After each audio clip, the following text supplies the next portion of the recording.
आपका स्वागत है chapter 6 Pitman short hand instructor किताब के अंदर। ये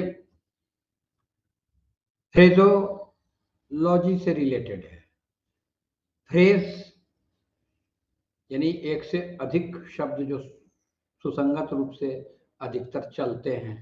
कॉलोकेशन भी इसको कह सकते हैं आप।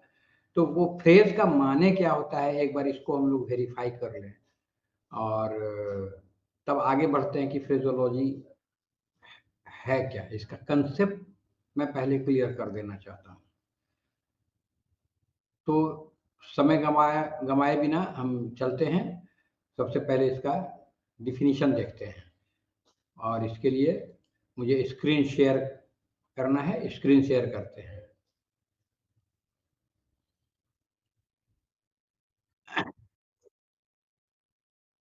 तो चलिए देखते हैं फ्रेज का माने क्या होता है, फ्रेजोलॉजी होता क्या है। इसका प्रोनाउंसिएशन सुन लीजिए पहले फ्रेजोलॉजी का। Phraseology, phraseology. ये ब्रिटिश प्रोनाउंसिएशन था। इसका अमेरिकन प्रोनाउंसिएशन ज़्यादा क्लियर हम लोग को लगेगा। हम लोग के इंडियन प्रोनाउंसिएशन के ज़्यादा नज़दीक है American pronunciation. Phraseology, phraseology, phraseology. इस वर्ड का ओरिजिन क्या है ये देख लें हम लोग। मिड 17th सेंचुरी के समय में मॉडर्न लैटिन फ्रेजियोलॉजिया, जो ग्रीक वर्ड फ्रेजियन से निकला है, जेनेटिव प्लूरल ऑफ फ्रेजिस, ए फ्रेज, लोजिया, सी लोजी। लोजी को देखने से और क्लियर होगा। खैर, यहाँ से ये स्पष्ट हो जा रहा है कि ये ग्रीक लैंग्वेज के फ्रेजियन से निकला हुआ ए फ्रेज की उत्पत्ति हुई है। और एग्जाम्पल देखने से इसको और भी ज्यादा हम लोग क्लियर कर सकते हैं। फिलहाल एक मीनिंग तो देख लें। The particular way in which words and phrases are arranged when saying or writing something. Legal phraseology, simple phraseology throughout makes the work easily accessible. अब इसको देखिए एग्जाम्पल इसका क्या है। He was hindered by his lack of knowledge of legal phraseology. उसको बाधाएं मिली, hinder किया गया, बाधाओं का सामना करना पड़ा। किस लिए? Lack of knowledge of legal phraseology. Legal phraseology के नॉलेज की कमी थी उसे। और ये बात हमारे शॉर्ट हैंड एस्पायरेंट्स लोग के साथ ज़्यादा लागू होता है कि जब वो लीगल डिक्टेशन लेते हैं और उन्हें लीगल फ्रेजोलॉजी का आइडिया नहीं होता, ज्ञान नहीं होता, तो उसमें उन्हें परेशानी होती है। तो फ्रेजिंग इसी से निकला हुआ वर्ड है। फ्रेजोलॉजी का मतलब हुआ कि दो या दो से अधिक वर्ड भी एक साथ जोड़ के जब किसी सेंटेंस में एक मीनिंगफुल एक्सप्रेशन के लिए यूज किया जाता है तो वो फ्रेजोलॉजी के क्षेत्र में पढ़ने के लिए आता है, उसमें बनता है। अब शॉर्ट हैंड में फ्रेजोलॉजी चैप्टर 6 में दिया हुआ है। इसमें कोई नई बात नहीं सीखनी है। इसमें जो बातें हम लोग चैप्टर 5 तक सीख चुके हैं उन्हीं को मिला के लिखने का एक तरीका है। इसका इतिहास शुरू हुआ था। पहले शुरू में फ्रेजेस में लिखे नहीं जाते थे, हर वर्ड अलग अलग लिखा जाता था। लेकिन हठात किसी एक एक्सपर्ट राइटर ने आई एम ग्लैड को कई बार लिखने के बीच में उनको ऐसा लगा कि ये लिखा जा सकता है, तो आई एम ग्लैड को उन्होंने एक ही में लिख दिया और वो पहला फ्रेज माना जाता है शॉर्ट हैंड के इतिहास में। उसके बाद तो फिर फ्रेजेस जुटते गए, बढ़ते गए, चलते गए। लिखने वालों ने बहुत कुछ कंट्रीब्यूट किया और लिखते लिखते अब तो ये कंडीशन है कि फ्रेजोलॉजी का इतना क्रेज है कि फ्रेजोलॉजी पर, फ्रेजोग्राफी पर बहुत सारी किताबें छपी हैं। जिसमें से कुछ किताबों को तो मैं भी, जो गिनी चुनी किताबें हैं उसको तो मैं भी अपने स्टूडेंट्स को बोनस के रूप में देता हूँ। उसका जिक्र मैंने और जगह पर भी किया है, मैं बाद में भी बतलाऊंगा कि कौन सी किताबें हैं जिनका कि मैं देता हूँ। तो फ्रेजोग्राफी में माना जाता है कि फ्रेजोग्राफी में ब्राउन, के एस अय्यर, ये सब जो ऑथर हैं लिखे हैं किताबें, और भी बहुत सारे हैं, नाम तो मुझे तुरंत तुरंत याद नहीं आ रहा है, लेकिन किताबें मेरे पास हैं, वो मैं बोनस के रूप में देता हूँ। जिस स्टूडेंट को समझता हूँ कि हाँ अब इसे ज़रूरत है कि फ्रेज की और जानकारी हो, तो मैं प्रोवाइड करता हूँ। एनीवे, फिलहाल तो हम लोग फ्रेजोग्राफी के संबंध में जानने के लिए आए हैं कि बेसिक कंसेप्ट इसका क्या है और उसमें क्या क्या जरूरी पॉइंट है। चलिए, फ्रेजोग्राम उसको बोलते हैं, ऐसा जो रिजल्टिंग आउटलाइन होता है उसको फ्रेजोग्राम बोलते हैं। जैसे लोगोग्राम बोलते हैं, ग्रामोलोग बोलते हैं, उसी तरह फ्रेजोग्राम भी है। इसमें 3 गुण होना जरूरी है। बेस्ट फ्रेजोग्राम्स उसको माने जाते हैं जिसमें तीनों क्वालिटी हो, फैसिलिटी, लिनियलिटी और लेजिबिलिटी। ये क्या है ये सब भी हम लोग अभी देखेंगे। और यहाँ भी आप देखेंगे कि हाँ, अल्फाबेट, ऑल्टरनेटिव्स, डिप्थंग्स वगैरह देखने के बाद अब चैप्टर 6 में हम लोग फ्रेजेस देखेंगे।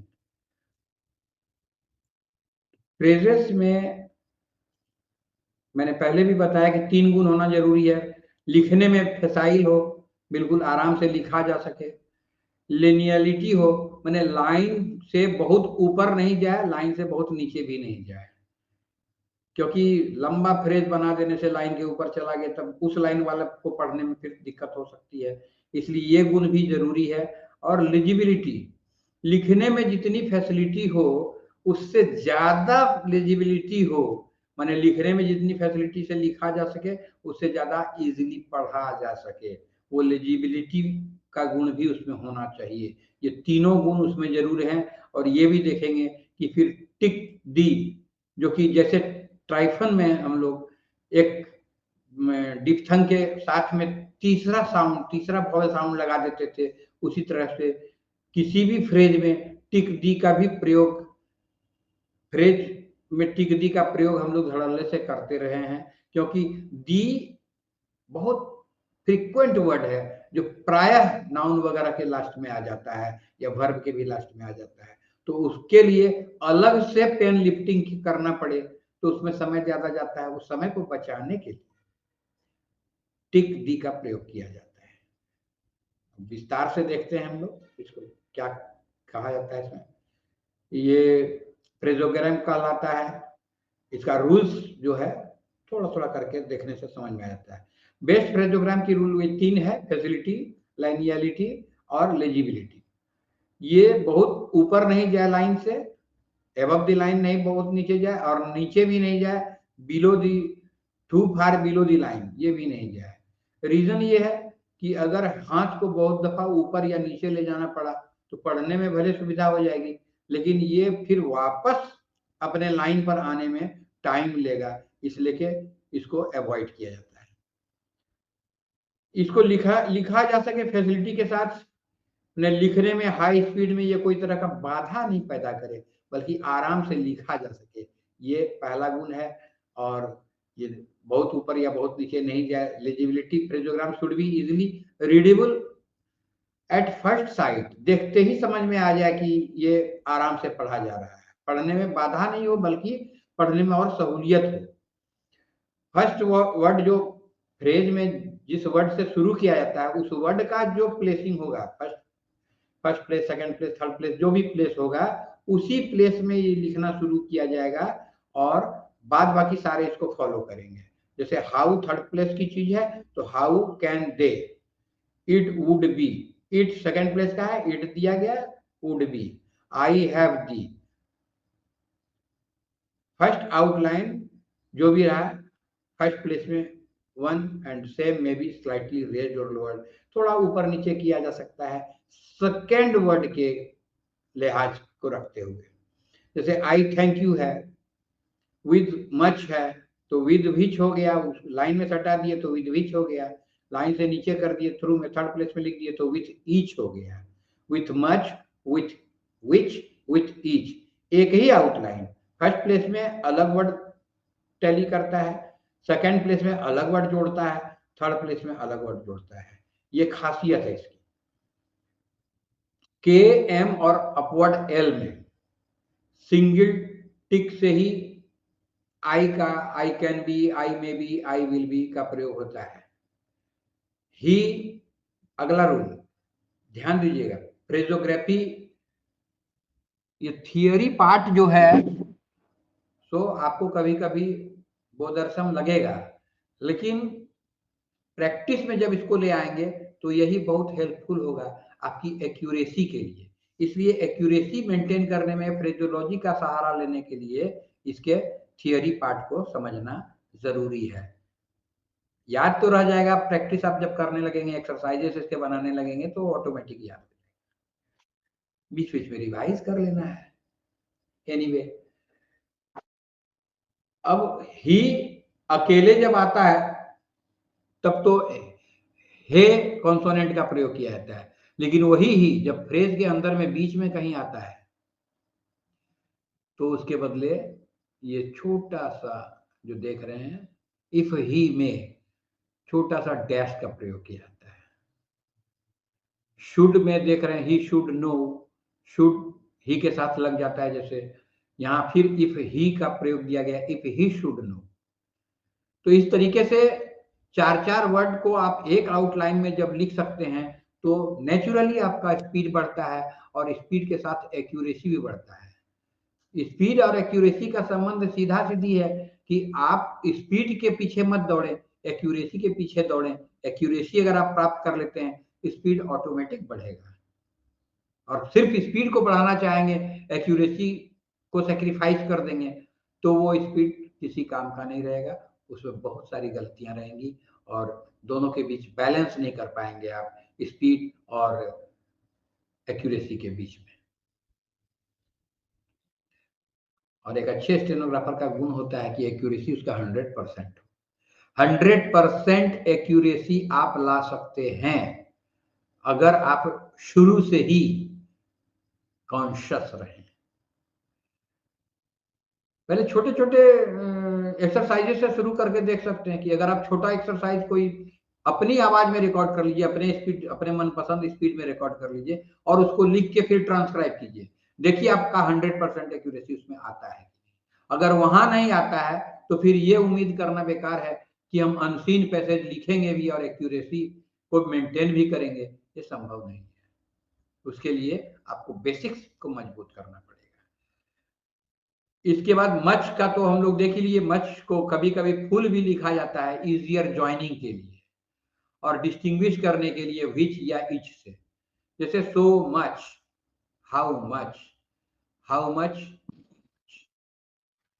वर शब्द का जहां जहां हम लोग प्रयोग करते हैं उसके लिए डाउनवर्ड का भी प्रयोग कहीं करते हैं या अपवर्ड का भी कहीं प्रयोग करते हैं। ये भी वर है, ये भी वर है। जैसे उदाहरण देखिए, यू वर, यू में ये ज्वाइनिंग फैसिलिटी के साथ ज्वाइन हो जाता है, इजीली फ्रेज बन जाता है। इफ यू वर ये भी बन जाता है, लेकिन दे में ऐसा नहीं बन पाता है। यहाँ आपको इसको इसकी स्पष्टता के लिए, लेजिबिलिटी के लिए ये जरूरी है। इफ देवर उसी प्रकार से है। हिम में खास करके अलर्ट रहना है। हिम को कहीं मी से, कभी एम से, कभी माई से हम लोग क्लैश कर जाते हैं समझने के वक्त में, तो उसके लिए स्पेशल प्रोविजन दिया हुआ है। ऐसे तो जनरली आमतौर पर कहीं भी वॉवेल साइन फ्रेजेस में यूज नहीं किया जाता है, वोकलाइजेशन के लिए जरूरत नहीं पड़ती है, लेकिन हिम एक ऐसा वर्ड है जिसमें कि एक बिंदी हिम थर्ड प्लेस में लगा दी जाती है ताकि वो हिम ही पढ़ा जाए, कभी भी गलती से मी या एम या माई नहीं पढ़ा जाए। Generally there is no need of vocalisation, माने प्लेसिंग वॉवेल साइंस, इसकी जरूरत नहीं रहती है। अब यहाँ पर कुछ ग्रामलोक्स जो बहुत उपयोगी ग्रामलोक्स हैं, ये सब मोस्ट फ्रीक्वेंट कमिंग वर्ड्स है जिसको डिक्टेशन में हम लोग लिखते हैं, वो ग्रामलोक्स भी दिए हुए हैं और लिस्ट ऑफ फ्रेजेस, कुछ जो बेसिक फ्रेजेस हैं जो बहुत धड़ल्ले से चलते हैं, वो यहाँ भी मिलेंगे और इसमें भी शॉर्ट हैंड वाली किताब में भी आपको मिल जाएंगी ये सब। वही बातें यहाँ भी हैं। अब फ्रेजेस का लिस्ट दिया हुआ, पूरा एक पेज दिया हुआ है लिस्ट का, इसकी प्रैक्टिस करना जरूरी है। उसके बाद फिर थोड़े ग्राम लोग हैं और तब दो कनेक्टेड स्पीच वाले 2 एक्सरसाइजेस हैं और फिर यहाँ लास्ट में समरी है। इसके बाद फिर आ जाता है चैप्टर 7 का। इसको 7 चैप्टर को भी हम लोग देखेंगे अगले वीडियो में। यहाँ फिलहाल हम लोग इतना ही तक सीमित रहे और फिर से इसका बाकी पोर्शन भी देख लें। How can they, I see, I am, I may be, I will. देखिए पोजीशन भी चेंज होता है, पोजीशन के आधार पर बहुत गड़बड़ियां हो सकती है। जैसे यहाँ इफ ही है और इफ ही वर ऐसे है, इफ ही वर, यहाँ with much, with which, with each पहले भी देखे हम लोग। एक्सरसाइज है, फिर कनेक्टेड स्पीच में यहाँ when they arrive at New York they should see the buyer। तो इस तरह से बहुत हेल्पफुल है ये चैप्टर। फ्रेजोलॉजी जो है सो बहुत ही ज्यादा इसका कंट्रीब्यूशन है हाई स्पीड में। कैलाश चंद्रा जी का नाम सुनते हैं ना हम लोग। कैलाश चंद्रा जी एडवांस फ्रेजोलॉजी का यूज जम के करते थे, धड़ल्ले से करते थे। वो अगर आप धड़ल्ले से पढ़ सकते हैं, उसका रिटन शॉर्ट हैंड जो आउटलाइंस वाला जो पोर्शन है, वो प्रिंटेड शॉर्ट हैंड अगर आप स्पीड में पढ़ सकते हैं, तभी आप उम्मीद कर सकते हैं कि आप उसको स्पीड में लिख लेंगे। आपके पढ़ने की स्पीड जितनी ही अधिक होगी, उतना ही आपके लिखने की स्पीड बढ़ेगी और एक्यूरेसी के साथ बढ़ेगी।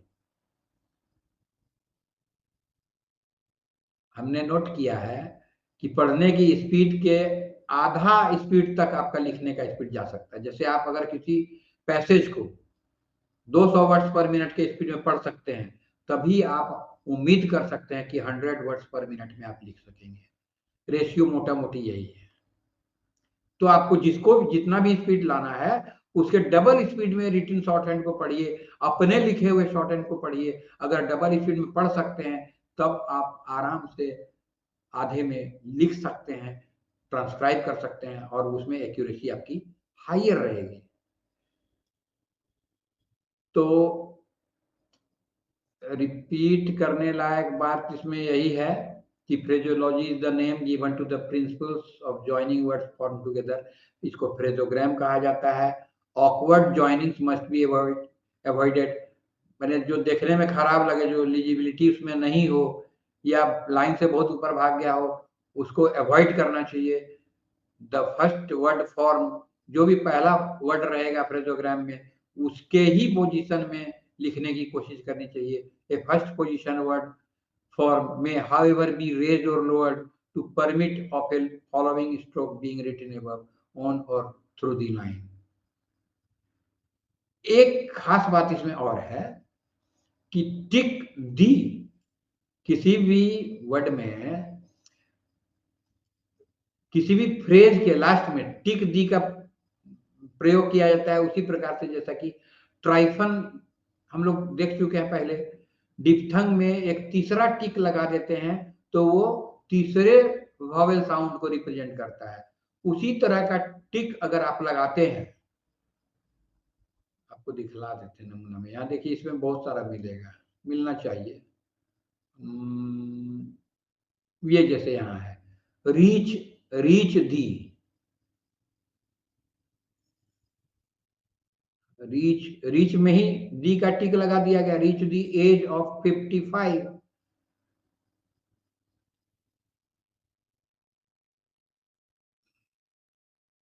और कहीं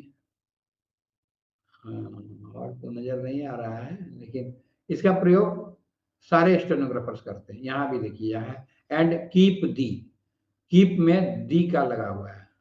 keep the area tidy for them to occupy, occupy. तो इसका प्रयोग जहां भी सुविधा हो, जहां दी के लिए पेन लिफ्ट करना पड़े, उसको अगर एक छोटा सा टिक से जोड़ दिया जाता है तो स्पीड में ये और कंट्रीब्यूट ही करेगा ना, ये तो करेगा ही करेगा। चलिए अब यहाँ हम लोग रुकते हैं।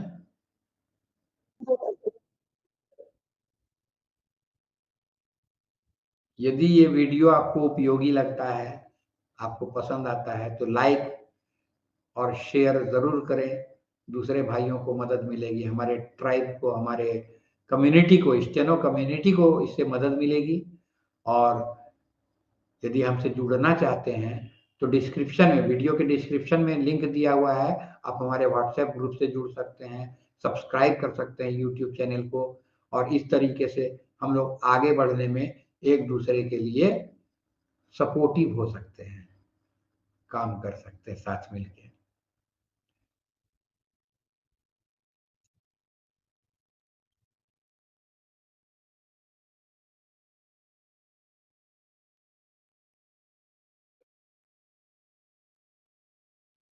परीक्षा 10 दिसंबर को रिटन टेस्ट हो जाएगी, एसएससी की परीक्षा, और 10 दिसंबर के बाद फाइनल स्किल टेस्ट जो है वो भी मार्च के लास्ट में या अप्रैल के फर्स्ट वीक में होने की गुंजाइश है। इस बात को मद्देनजर रखते हुए हम लोग को अभी से अपना फोकस, अपना माइंडसेट उसको दुरुस्त कर लेना है और आगे बढ़ते चलना है। जय हिंद।